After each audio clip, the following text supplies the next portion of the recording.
Blog Talk Radio.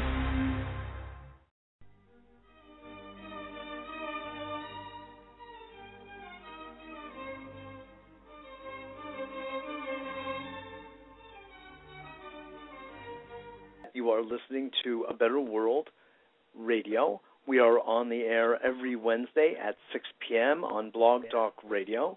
Please join us. That's Eastern Standard or Eastern Daylight Time. I want to welcome both of my guests to the show, Jim Roby and Marko Vovk. Are you on the line? What about radon? That became popular in the 80s. And yes, there are a couple of different points of view on it. I mean, one of the things that Jim knows that I do, Marko, is I do a form of biofeedback that deals with geopathic stressors. And so I am, in my role as a biofeedback consultant and stress management consultant, is to see the effects of these kinds of geopathic stressors on the human body. It happens to be very interesting. Radon is a little controversial. Sometimes it seems that it might even have a beneficial effect, although, of course, typically we think of it as being toxic. Could you talk about that? Yeah, radon is considered the second leading cause of lung cancer in America, so it's pretty much toxic. Now, depends on how much radon and where the radon's coming from. Where it usually comes from is from the ground, and depending on where your geographical area is, and you could, get on, call up whatever state you're in, and I'm sure they have a radon proficiency program, and you can see hot spots in areas. But the bottom line with the radon is you really should test your house, otherwise you're not going to know. Now, and if you have cracks, in your concrete walls and your floors and sub pumps, and another big item that causes more radon in one house and maybe not in another is negative pressure.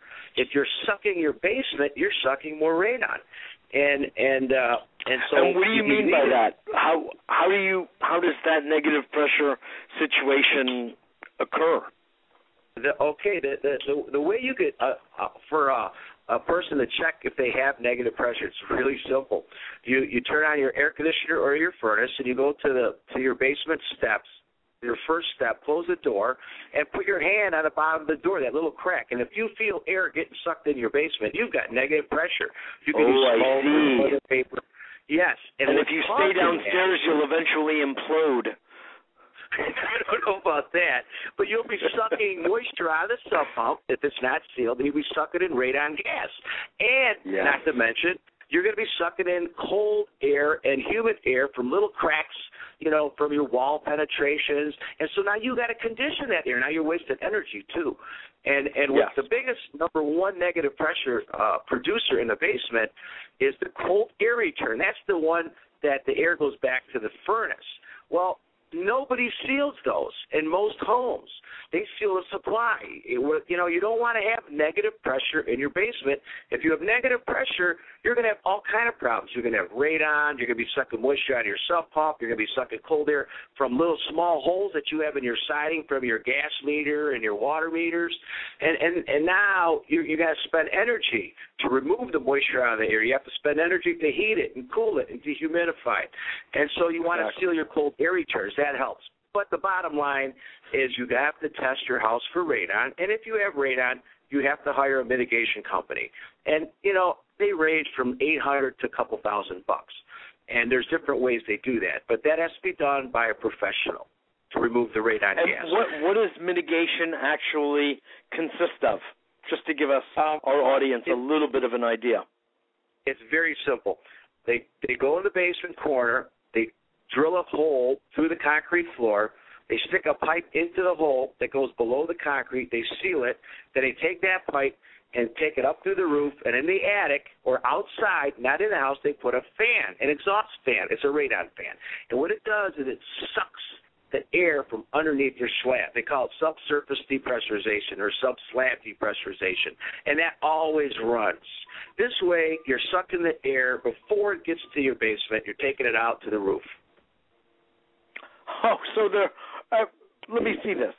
They're sucking the radon out from underneath the basement and going up through the roof and blowing it away with the fan. Yes, absolutely. It's called a radon mitigation. Into the environment. Into the environment. Yeah, I'm not sure that's a big problem because you have radon everywhere anyways, so you're not really hurting the environment by that. But you are removing the radon out of your house.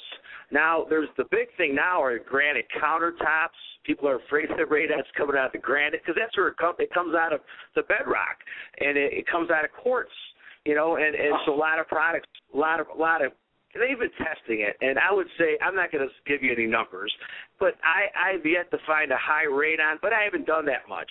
Now, there are people I've seen on the internet that pick up radon off some of these granite countertops, which half the new houses have granite now, right? And so that could also be a source. And I remember 30, 20 years ago, I used to be a high-rise building inspector where I used to do testing, and I remember we have a building in Cleveland that's 32 stories. And we actually tested radon, and it's a granite building. And we tested radon up to I think it was 30 stories. And we tested every 5 or 6 stories. We did like 40 tests. And we actually found radon, not a lot, but we found like 2 to 3 picocuries per liter. 4 is the USA threshold limit. Anything over 4 is considered bad. You should mitigate. But we found 2 or 3 picocuries on 30th floor coming from the granite exterior siding. So it comes through building products also, not just the ground. You need to test it. That's all. Simple. It's but not the point is that granite comes from the ground. So it is coming from the ground. It's just been moved to your kitchen countertop from the ground. And we'll have you back another time. Okay. Thank you. Absolutely. Goodbye. Thank you. This is Mitchell J. Rabin for a Better World. Take care now. I'm so glad that you joined us for this really enlightening show. There is so much material here that it's hard to cover all in one show, and we have obviously extended a little bit today. Our website is www.abetterworld.tv, abetterworld.tv. We're on every Wednesday at 6 p.m. Eastern Daylight and Standard Time, depending on the season. And very much appreciate your being part of our community. Get on our newsletter if you're not already at that very same website. And stay tuned. There are weekly radio and TV shows